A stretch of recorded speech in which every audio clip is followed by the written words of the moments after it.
Assalamualaikum warahmatullahi wabarakatuh. Perkenalkan, nama saya Adinda Khairunisa dari kelas FM 21A. Di sini saya akan mempresentasikan PowerPoint yang berjudul tentang jaringan otot dari mata kuliah Anatomi Fisiologi Manusia. 1. Pengertian jaringan otot. Jaringan otot adalah sekumpulan sel otot, miofibril, dan serat otot yang membantu untuk pergerakan tubuh manusia. Otot berperan aktif dalam pergerakan tubuh manusia. Semua pergerakan tubuh akan dilakukan melalui otot yang sudah terhubung satu sama lain.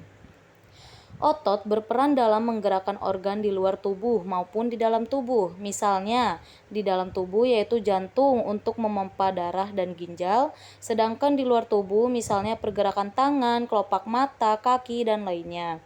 Otot dapat dilatih kekuatannya dengan olahraga, kekuatan otot misalnya angkat beban.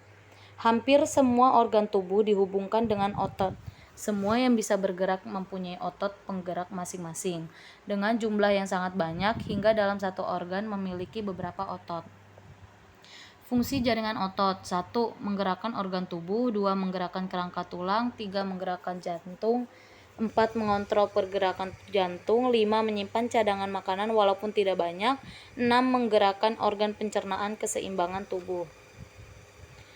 Ini contoh gambar dari struktur jaringan otot, yaitu ada tulang, perimisium, pembuluh darah, endomisium, serabut otot atau disebut sel otot, vasikula, endomisium, epimisium, dan tendon. Tendon adalah penghubung otot dengan tulang. Tendon mempunyai serabut berwarna putih dan tidak elastis.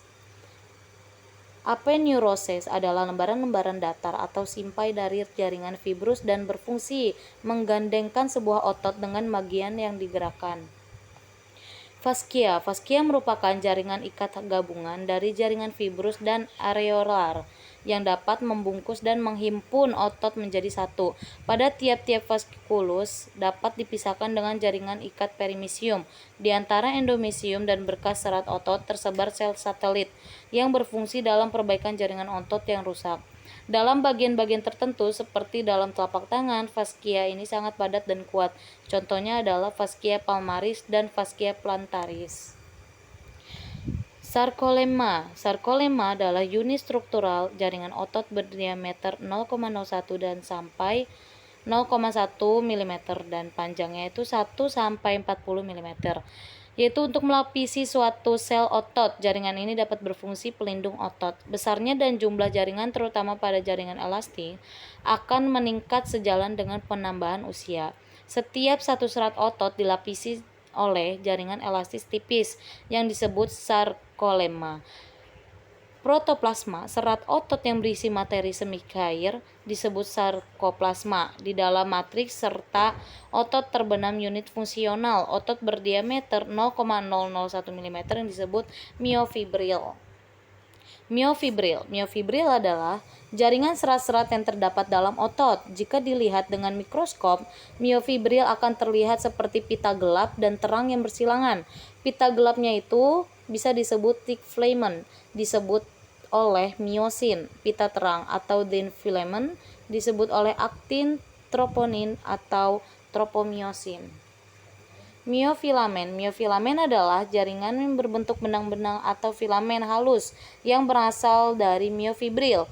Jaringan ini terdapat dua macam, yaitu miofilamen homogeni atau terdapat pada otot polos, dan yang kedua miofilamen heterogen, yaitu terdapat pada otot jantung atau otot kardiak dan pada otot lurik. Sarkoplasma adalah jaringan yang berupa cairan sel otot yang fungsinya untuk tempat di mana miofibril dan miofilamen berada. Jenis jaringan otot.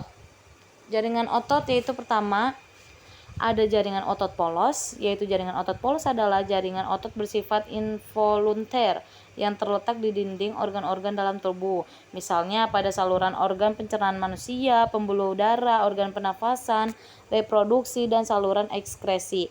Otot polos tidak dapat dikendalikan dengan kesadaran. Hal ini karena hanya dipersyarafi oleh sistem syaraf otonom.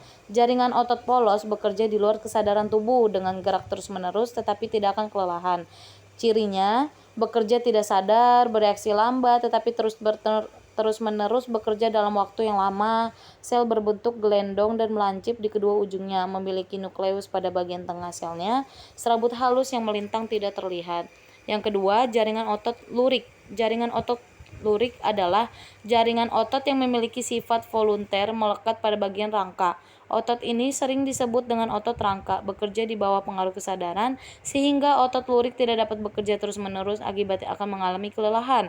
Otot ini berada di luar dan dapat menyimpan cadangan makanan. Ciri-cirinya: bekerja secara sadar, bekerja cepat, tetapi tidak dapat menimbulkan rasa lelah, berbentuk silindris memanjang, bagian ujung tidak bercabang, memiliki beberapa nukleus di bagian sisi tepi selnya, serabut halus yang melintang pada jaringan terlihat.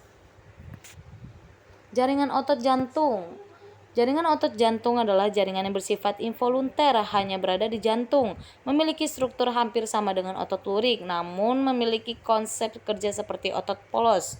Bekerja berada di luar kesadaran untuk jantung, jantung akan terus-menerus memompa darah ke seluruh tubuh manusia tanpa rasa kelelahan.